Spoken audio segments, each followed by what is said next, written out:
everyone. So it is officially past a month since Luella has been born, and we are soaking in every single moment.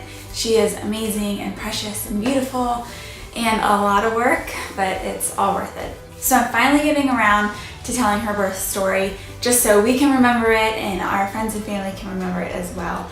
I went into labor around 3 a.m. on August 4th. Her due date is August 8th, so she came early, which was amazing because she was measuring big. So of course I wanted her to come as early as she was ready to come. So I went into labor at 3 a.m. I started having really small contractions. And then around 9 a.m. I told Brandon, my husband, that I was having contractions and they were getting just a little worse, nothing crazy. So we just kind of waited it out. I'm not sure if this is, real or if I should go to the hospital. I don't want to be one of those people that goes to the hospital and then they say nothing's happening, go home. Around 10, I had a 8-minute contraction where there was no break. It was crazy and it was painful and uncomfortable. And after that I said, okay, we gotta go. Like, there's something happening, we need to go to the hospital. We got to the hospital and they checked me and I was 4 centimeters dilated and 80% effaced, so they cut me. I got an epidural right before they broke my water because I heard once you break your water, the contractions get a lot more intense. So I was comfortable and I figured I could sit still. But that was one thing I was super nervous about, was getting the epidural. I don't know why. I wasn't worried about pushing or the contractions really. I was always nervous about the epidural. Just taking deep breaths, and the man came in to give me the epidural and it was wonderful. The IV hurt worse than the actual epidural. So I was just super elated and it was a wonderful experience. After that, my body felt so good and relaxed, and I couldn't sleep because I was just so excited and anticipating her coming.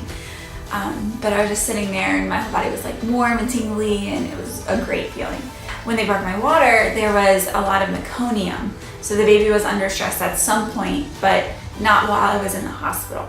All of her vitals and heart and everything looked great, so they weren't concerned about it, but they did start me on Pitocin to help speed things up.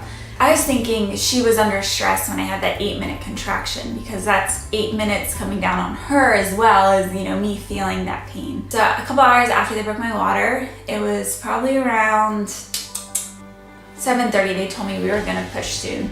I pushed for an hour and a half, and that was the hardest thing, most exhausting thing that I've ever done. Once she was almost out, they realized she was sunny side up. So she was face up looking at the ceiling. And I think that's why it took so long as well, is because she came out looking up. And our doctor said she was nosy because she came already looking up, wanting to see everything. So when she was born, they had a pediatrician on call just to make sure everything was fine, and everything was. She was perfect. So she was born 8'4", and she weighed 8'4". So we will remember that for sure. My eyes were all swollen because of pushing for so long. I could barely see. But she was just the most beautiful newborn. The recovery and breastfeeding were probably the hardest part. No one really talks about how hard breastfeeding is and how much it hurts. So I think one thing, my mom was very real with me about how painful it was, and so I was expecting it to be painful. But a lot of people don't, and I think it needs to be talked about, that it is painful and it's a hard thing, and I have so much respect for anyone who breastfeeds. I have respect for any single parent, because being a parent in general is so time consuming. It demands so much from you. So I can only imagine doing this by myself, but Brandon has been the best helper, the best father. He has done so much. He scheduled all my medication, he scheduled all the feedings, making sure everything was on time, getting me anything I needed. It was just, I can't imagine not having him there. First month of life, it's just a constant care, and it's, you do all this for this little human being that you love so much, but it's so hard at the same time because they're crying and they're acting like they're hungry, but they're not hungry. They just need to be settled and they need to be comforted, and sometimes it takes 10 different ways to comfort them, and then you finally get to the one point and you settle them down. And then you settle them down, and then you set them down, and then they wake up and start it all over again because they want to be held the whole time. At least that's how she is. And one thing I would recommend for new moms a week before you go into labor, take stool softener. Take it religiously, because that was the biggest mistake that I made. Postpartum, being constipated is awful. You don't want it, don't deal with it. So take stool softeners before you go into labor and continue to take them afterwards. It will be a game changer, I promise. Don't be scared to get the epidural early. Like, it was the best experience, and that was the thing I was most worried about. And yes, I got it early, but I wasn't uncomfortable when they were giving it to me. I didn't have a contraction when they were giving it to me. The contractions weren't super painful, so I wasn't worried that if one came on during that I wouldn't be able to sit still. It was just a really relaxed experience. I was gonna have a photographer come in and take pictures of laboring and delivery, but then it was so chill and relaxed that, you know, you see those pictures where the dad's comforting the mom or rubbing her back or they're crying together, and we had none of that. We were literally just sitting, watching TV.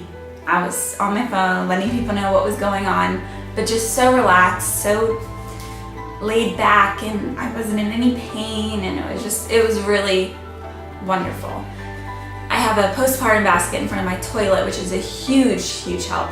And I had, you know, pads, I had witch hazel, I had the dermoplast, I had extra underwear, I had the ice packs, I had everything that I needed literally right in front of me. Hopefully we'll be doing more of these videos closer together, just so that we can remember and keep track of everything and just kind of how she's growing and the little milestones that we can keep track of. Be on the lookout for another video, hopefully within 2 weeks or so. But thanks for watching.